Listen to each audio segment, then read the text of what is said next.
Fabrizio Romano has given 3 exclusive bits of news regarding Arsenal. We're talking Kepa, Benjamin Sesko, and Nordigard. Make sure you go down, drop a like on the video. Make sure you smash the absolute granny out of that. We've hit 1,000 likes 4 times this week on certain videos. So please go down, hit that like button. Make sure you have subscribed to the channel. We're steamrolling our way to 60,000 subs. We're under 2,000 away now. Today's video is sponsored by NordVPN. Make sure you go down, check them out. Their link will be in the description, but let's jump into the video. Now, if you're like me, you're online a lot of the time. It doesn't matter what I'm doing, I seem to be scrolling on my phone, but we have to make sure that we're safe and secure. And this is where NordVPN come in. They've got thousands and thousands of servers which keep your data safe and encrypted. If you want to go back and watch last night's Champions League highlights, you can do so with a secure server. You can even connect to an American, Australian, or Canadian server and even watch Netflix, which those programs might not even be allowed on Netflix in the UK. But you can do that through a VPN. It's the world's fastest VPN out there. And not only that, Nord want to save you guys some money. You can use my code here at Henry Talks. You buy yourself 2 years membership and they are throwing in 4 months for free. So check them out. I'll leave a link in the description. Make sure you check them out. The link will be down below. Use my code and you will get yourself a nice little tasty discount. Now, Fabrizio Romano, like I said, 3 exclusive bits of news. We're going to start with a here we go today. Earlier, Kepa to join Arsenal. Here we go. A deal done for the Spanish goalkeeper to join Arsenal as a new backup for David Raya. Arsenal activate £5 million release clause from Chelsea. All documents are now sealed. One more addition for Arteta under Zubimendi. Now, I don't know why. I'll be honest with you guys. I don't know why people are losing their minds. Some Arsenal fans are unhappy with this. Last season, David Raya played more than 90% of the matches, and you had a backup like Neto in goal. This guy had a really, really good season at Bournemouth. And how many other backup goalkeepers in the league are better than Kepa based on last season? Well, you'd say Liverpool, now they have Georgi Mamardashvili, and Manchester City have Ortega. But other than that, is Chelsea's backup goalkeeper better? Probably not. Is Tottenham's backup goalkeeper better? No. Does anyone know who Aston Villa's backup goalkeeper is? He's a backup. He's not going to play barely that many games. He might play the odd League Cup game or the FA Cup game. He's not going to play Champions League. He's not going to play Premier League. So just relax. It's a smart bit of business. It's cost you £5 million for a guy that's, got Premier League experience. So let's just, I think people are just overreacting a little bit to that. The other bit of news that's come out earlier on this morning, and a bit of a surprise, and we're going to start with Thomas Partey, because Thomas Partey will be leaving Arsenal. Now, Fabrizio Romano said earlier on this month that there was a very strong chance he would be leaving Arsenal. Now, I found that very, very, I like Thomas Partey, but he is I think he's 30. Is he 32 now? Could they have maybe offered him another contract extension for another year? Maybe, but that might not be what Arteta wants. He wants to, redevelop his squad. And Fabrizio Romano has said Thomas Partey is set to leave Arsenal as a free agent at the end of the month. Story from last week confirmed. Arsenal have already activated options to replace Thomas with Nordigard. Talks ongoing with Brentford. Now, on the initial bit of news, Thomas Partey leaving, I think Arsenal need another central midfielder alongside Nordigard. They need to bring someone else in. I know they've got Zubimendi, but from an attacking perspective, have they got enough depth in the DM area? We'll get to that. But, for Arsenal fans, I think he's been a fantastic servant. I think he deserves a lot of praise. I think he stepped up in a lot of the big games, big goals, Manchester City goal, etc.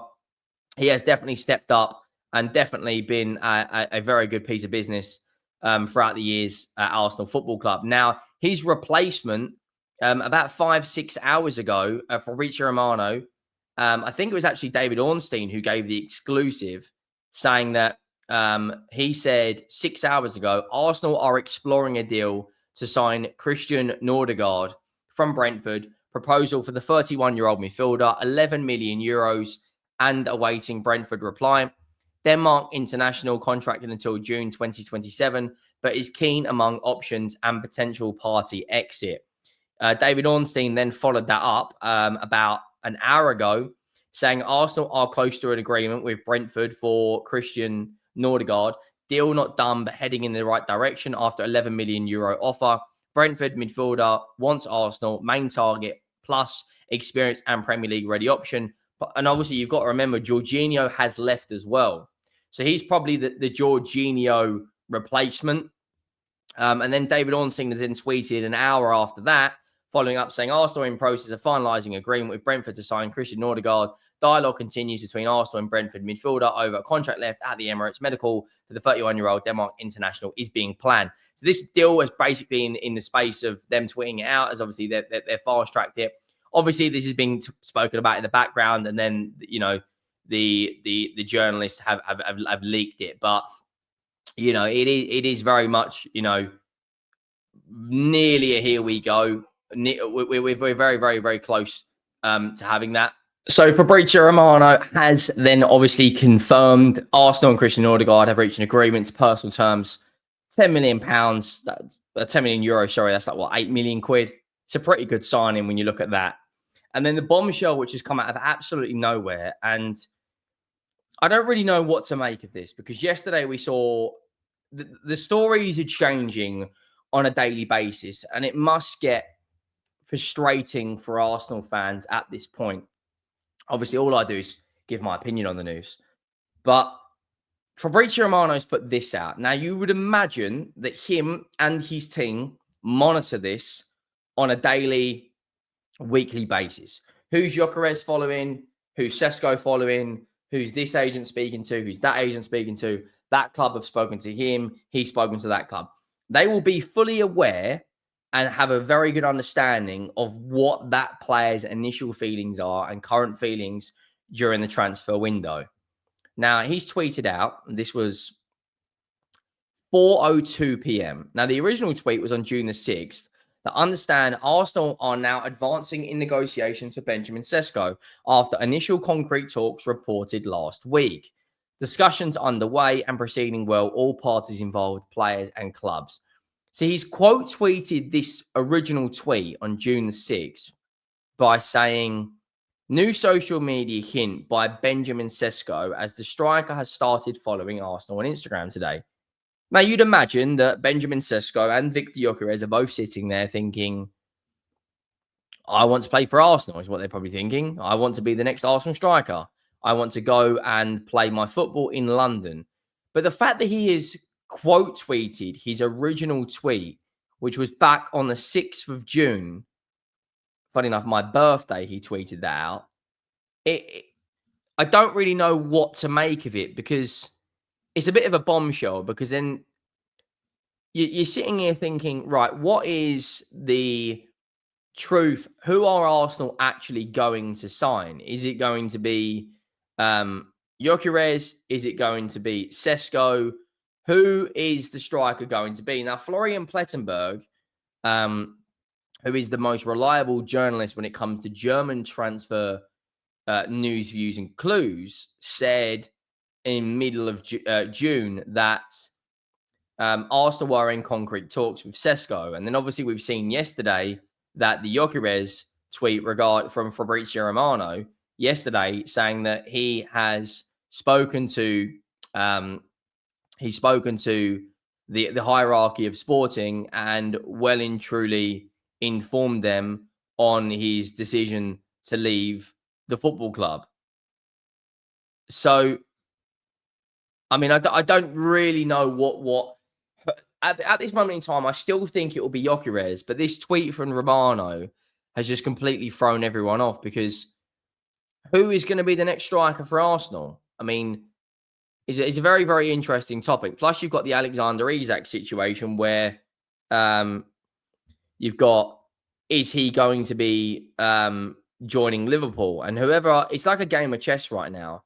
Whoever Arsenal go on to sign has to be a statement of intent, purely on the fact that when you look at what Liverpool Football Club are doing, because Manchester City are competing right now at the highest level in this transfer market. They've got Reinders done. They're competing in the Club World Cup. They've also got Cherki and Rain and Nouri. And then Arsenal, like fans thinking, okay, we've got Kepa, we've got Nordigard, we've got Zubimendi's obviously a good bit of business. But they need that statement signing. They need a wow, like Florian Wirtz, Cherki. They need someone like that where you're sitting there going, okay, Arsenal are fucking serious here, because at this moment in time, you know, okay, Nordigard is a fantastic piece of business for 11 million euros, which, like I said, is like what? Cheap as chips. He's 31 years of age. He's a Premier League proven player. He's on £40,000 a week at Brentford, so you know Arsenal can comfortably improve his salary. His non-penalty XG, his defensive stats are all very, very good. But Arsenal need that wow factor. But we are going to wrap up. Make sure you drop a like. Make sure you hit that subscribe button. And I'll see you next time.